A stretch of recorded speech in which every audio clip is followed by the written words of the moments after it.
इस वीडियो से मिलेगी आपको खुशखबरी, क्योंकि इस वीडियो में मैं बतलाया हूँ कि अगर आपका पीएम किसान का पैसा रुका हुआ है और आपको पीएम किसान का किस्त नहीं मिल रहा है तो 24 से 48 घंटे के भीतर आप पीएम किसान का पैसा कैसे मंगा सकते हैं।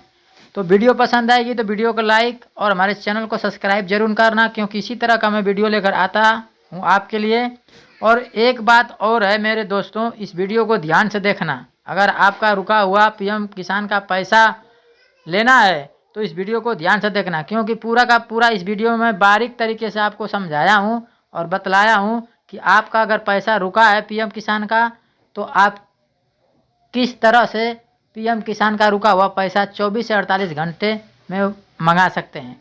तो चलिए, और पीएम किसान सम्मान निधि योजना का अगर यदि किसान ने अभी तक कोई पैसा नहीं प्राप्त किया है तो वो तो इस वीडियो को ज़रूर से ज़रूर देखें, क्योंकि इसी में सब कुछ बतलाया गया। अभी 2 फरवरी को 19 करोड़ 70 लाख किसानों के खाते में 22 करोड़ ट्रांसफ़र रुपये किए गए हैं।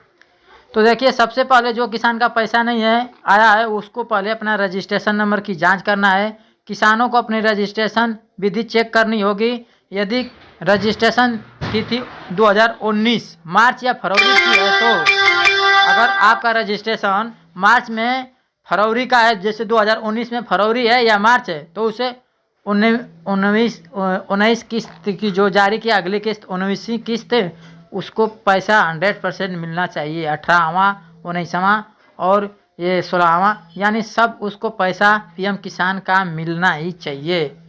अगर नहीं मिला है तो क्या दिक्कत हो सकता है, चलिए मैं अभी आपको आगे बतलाता हूँ। अब एलिजिबिलिटी चेक करना होगा आपको। अगर पैसा नहीं आता है, किसानों को अपनी एलिजिबिलिटी स्थिति को जांच करनी होगी। यदि आवेदन लेट किया होगा तो 1 महीना का समय लग सकता है। ठीक, अगर ये भी सही है आपका तो आगे मैं बतलाता हूँ कि क्या आपका कमी हो सकता है। आगे आपका मोबाइल नंबर अपडेट, अगर आपका मोबाइल नंबर अपडेट पीएम किसान निधि योजना में नहीं है तो भी आपका पैसा रुक सकता है। किसानों को अपने मोबाइल नंबर को अपडेट कराना आवश्यक है, क्योंकि पिछले साल अगस्त में एक अपडेट आया था। अगर जिस किसान का ये भी सही है, मोबाइल नंबर तक सही है, उनका मोबाइल नंबर भी सही है, फिर भी पैसा नहीं आया है तो उनको बैंक सेटिंग्स देखना पड़ेगा। बैंक सेटिंग देखना पड़ेगा। आधार बैंक सेटिंग को सही करवाना होगा, नया बैंक खाता खोलना होगा या ऑनलाइन SBI के सक्रिय करना होगा।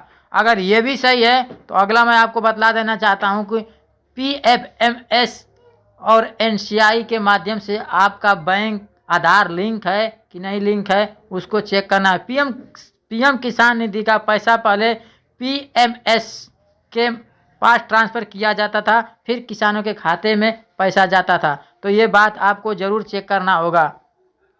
बेनिफिशियरी लिस्ट को चेक करना होगा। अगर ये सब कुछ सही है तो आपको बेनिफिशियरी लिस्ट को चेक करना होगा। किसानों को पीएम किसान की अधिकारी वेबसाइट पर जाके अपनी बेनिफिशियरी को चेक करना होगा।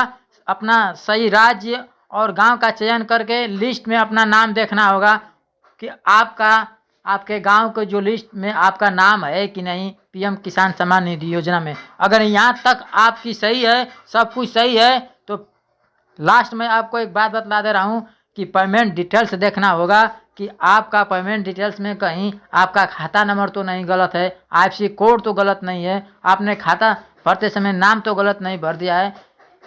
ये सब चेक करना पड़ेगा। फिर रजिस्ट्रेशन नंबर पूरा चेक करके वहाँ अगर यहाँ तक भी सही है कि आपका गांव भी सही है, बैंक भी सही है, सब कुछ सही है, तो मैं आपको बतलाना चाहता हूँ कि पैसा मिलने की संभावना 100% आपकी सही है। और यदि पेमेंट अप्रूवल हो चुका है, अगर रजिस्ट्रेशन नंबर जाके चेक करते हैं और आपका पेमेंट अप्रूवल हो चुका है तो मैं दावे के साथ कह सकता हूँ कि 24 से 48 घंटे के भीतर आपका पैसा आपके खाता में आ जाएगा। यदि आपका पैसा नहीं आता है तो और अगर आपका रजिस्ट्रेशन नंबर चेक करते हैं तो उसमें यदि नो रिकॉर्ड फाउंड का संदेश आता है तो किसान को और इंतजार करना होगा। क्या नो रिकॉर्ड फाउंड का, एक बार मैं और बतला दे रहा हूं आपको, नो रिकॉर्ड फाउंड का संदेश आता है तो किसानों को और इंतज़ार करना पड़ेगा।